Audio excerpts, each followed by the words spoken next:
Bonjour et bienvenue sur Vidéo Club 58. Aujourd'hui, on revient pour une petite sélection de séries télé des années 90.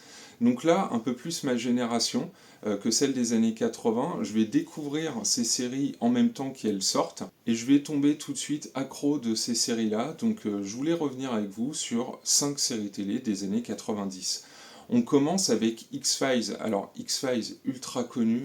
Alors X-Files, voilà, ça va jouer typiquement sur les peurs qui étaient émises voilà, dans les films de SF des années 50, en gros que les extraterrestres pourraient être parmi nous, ou alors en tout cas qu'il faut empêcher leur venue parce que de toute façon leur venue ne peut être que néfaste.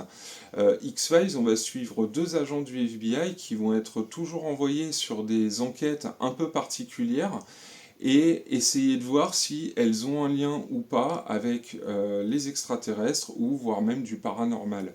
Et X-Files, voilà, c'est une série qui va avoir un succès monstrueux qui sera diffusé sur M6 chez nous.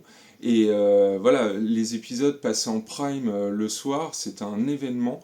Chaque saison essaie de faire plus fort que la saison précédente. Il y avait un certain rythme qui mettait du temps à se mettre en place, puisque X-Files, ça faisait un peu suite pour moi à des thrillers comme Le Silence des Agneaux.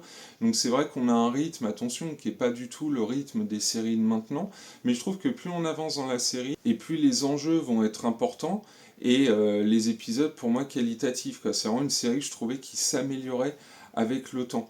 Donc X-Files, voilà, ça a marqué son temps. C'était un des plus grands succès des années 90 et moi je vous invite vraiment à essayer X-Files si vous avez jamais essayé cette super série. En deuxième choix, je voulais vous proposer Urgence parce que Urgence, bah en fait c'était une série qui était ultra addictive, même chose, ça passait en prime, cette fois c'était sur TF1 et Urgence, c'était une série qui était produite par Steven Spielberg, donc avec George Clooney, entre autres. Hein. Et dans chaque épisode, en fait, on avait une situation d'urgence, une opération qu'il fallait effectuer, ou quelqu'un qu'il fallait sauver vraiment, qui était voilà, à la limite de mourir.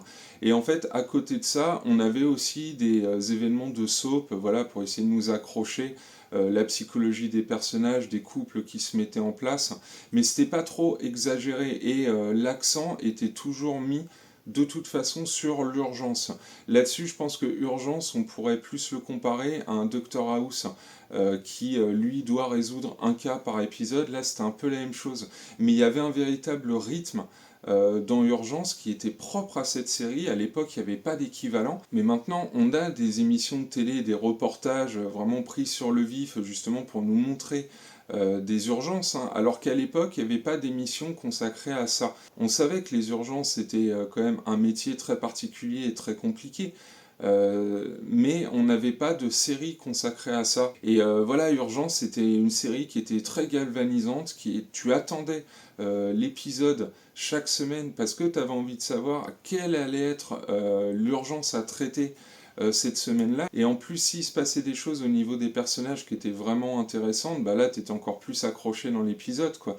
Il y avait aussi des moments d'humour qui étaient bienvenus dans la série. Non, je pense que c'était une bonne idée de la part de Spielberg de lancer cette série, en plus, vu le succès que ça a eu, et puis ça a lancé, bien entendu, comme tout le monde le sait, la carrière de George Clooney. En troisième choix, bien sûr, quand on parle des années 90, on est obligé de citer Friends. Surtout que Friends, en fait, je vais découvrir cette série quand je vais rentrer au collège. Et en fait, ça va avoir tellement un succès de dingue. Moi, je me souviens qu'on en parlait dans la cour de récré. Ouais, t'as vu l'épisode de Friends et tout. Et c'était tellement drôle. Et cette équipe d'acteurs, ça fonctionne tellement bien. Alors là, effectivement, on est obligé de s'accrocher au moins à un des personnages de Friends, quoi. Que ce soit le plus débile, le plus sympa, la plus amoureuse. Enfin voilà, on va toujours s'accrocher. Et pour au final s'accrocher à tout le monde. Ça fonctionne extrêmement bien. Il était impossible pour moi que Friends y ait des changements dans le casting ou qu'il y ait des personnages qui sautent. Il fallait vraiment qu'ils restent tous là parce que c'est un groupe qui fonctionne comme ça, tous ensemble. En tout cas, Friends, c'est voilà une série qui va tellement avoir un succès de dingue que même nos profs d'anglais en fait utilisaient Friends pour nous faire apprendre l'anglais, c'est-à-dire qu'ils nous mettaient un épisode en VO et du coup ça nous permettait de comprendre aussi la rythmique de la langue anglaise. Mais en tout cas voilà, pour vous dire que Friends, ça dépassait le cadre du salon, puisqu'on en parlait aussi à l'extérieur. C'est une série qui va quand même durer, je crois, une dizaine de saisons, ça va marcher jusqu'au bout.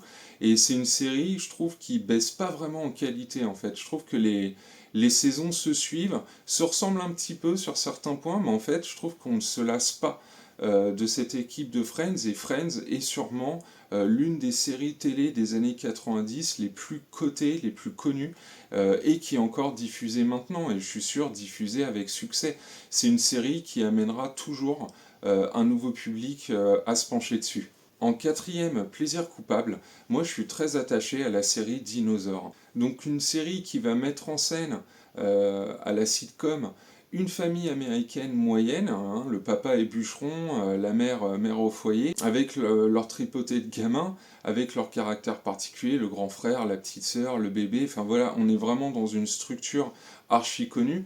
La différence de Dinosaures, c'est que les acteurs sont en costume de dinosaures créés par Jim Henson. Et en fait, cette série, j'y suis très attaché parce que elle nous dépeint bien, en fait, tous les questionnements que pourrait avoir un Américain moyen durant les années 90.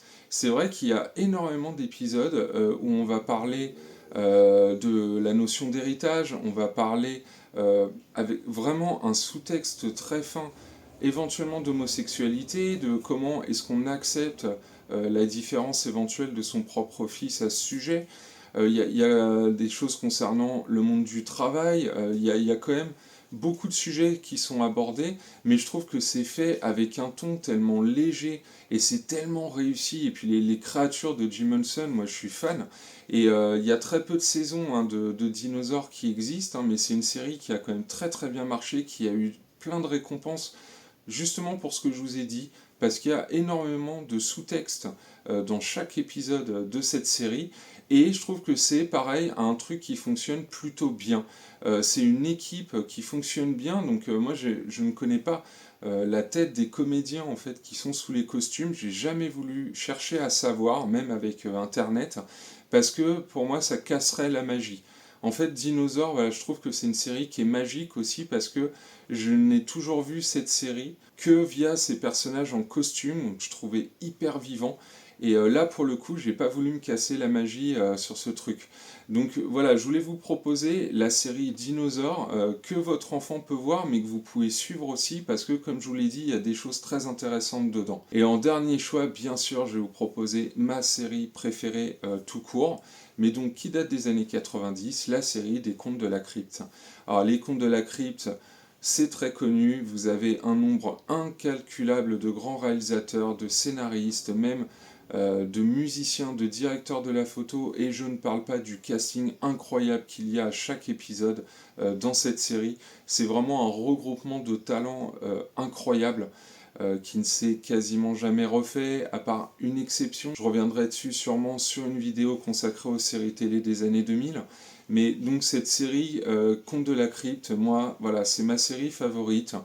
Quelle que soit la saison, il y a des épisodes bien sûr mineurs, mais quels que soient les épisodes, c'est toujours un très grand plaisir de suivre cette série, où chaque épisode est différent, va nous proposer des univers différents, et à chaque fois, comme je vous l'ai dit, un casting qui vous emporte, parce qu'on n'est pas habitué des fois à voir ces acteurs et actrices dans ce type de rôle, dans ce type d'intrigue, dans ce type d'ambiance.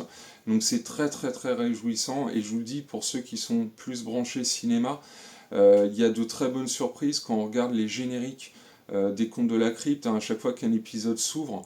Vraiment, quand on est attentif à qui a fait l'épisode, des fois on est vraiment surpris des associations qui peuvent se faire hein, entre un scénariste de genre et un réalisateur de prestige qui vont travailler ensemble pour faire un épisode de fou.